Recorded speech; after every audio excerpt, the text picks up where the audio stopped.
Nombreux sont ceux qui croient que la cornemuse est une invention écossaise. Rien ne pourrait être plus éloigné de la réalité, puisque les Écossais, ils n'ont pas inventé la cornemuse, mais en plus, ils sont un peu en retard sur la reste des cornemuses comme conséquence de son ancien succès.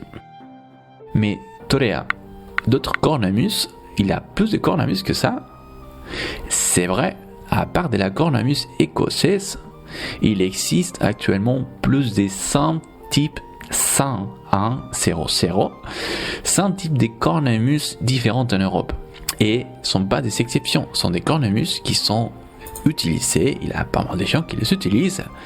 Après, il y a d'autres cornemuses qui sont un peu plus isolées, et là, on en montre beaucoup plus les numéros. Tout d'abord, d'où vient la cornemuse? Eh bien, nous ne savons pas exactement, car il n'y a pas de collections documentaires ou de sources documentaires d'il y a 4000 ans. Ça, c'est impossible. Mais après les informations dont les chercheurs et musicologues en disposent, nous savons que les Égyptiens ils utilisaient déjà des instruments très similaires il y a plus de 3000 ans.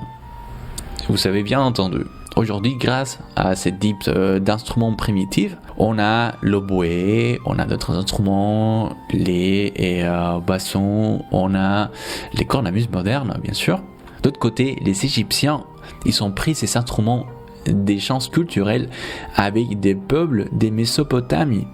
Il y a environ 3700 ans. C'est-à-dire que la Mésopotamie, il avait déjà ces instruments avant ça.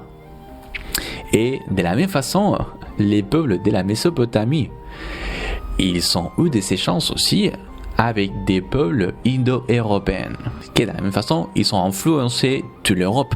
Une des hypothèses, c'est que la cornemuse est issue de ces échanges très très anciens. Après, au fil du siècle, la cornemuse a changé selon la région, la culture ou tout simplement l'entourage, l'histoire de l'endroit où elle s'est trouvée.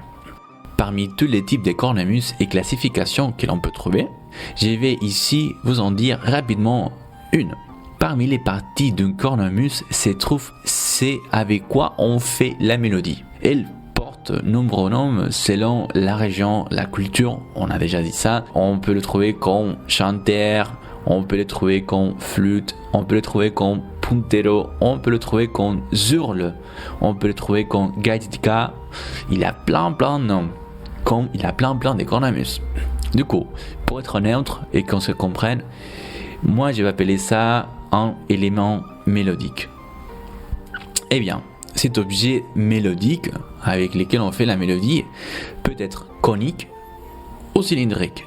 Cette classification qui semble très triviale peut nous dire beaucoup sur ses origines, puisque les plus anciens cornemuses, ils seraient cet objet mélodique avec une forme cylindrique. Car pour faire un cylindre avec des trous, il suffit d'une petite canne et d'un couteau.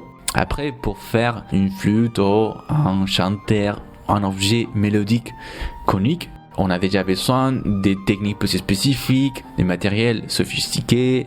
C'est pourquoi qu'en général, les cornemuses coniques font partie des derniers qui ont été créés. C'est le cas de la majorité des cornemuses d'Europe occidentale, y compris la cornemuse écossaise, les cornemuses espagnoles, les cornemuses françaises, les cornemuses en général qu'il y a quelques-unes et anglaises, les cornemuses allemandes, les cornemuses suisses, les italiens, il y a énormément, il y a partout.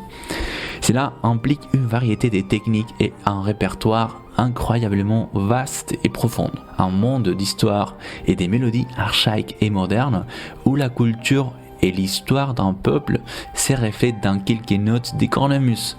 C'est un voyage dans lequel je vous accompagne et où dans la prochaine arrête, nous verrons comment fonctionne une cornemuse, quelles pièces il y a, comment les rassembler et la démonter, et en général tout ça qu'on appelle l'organologie d'un instrument.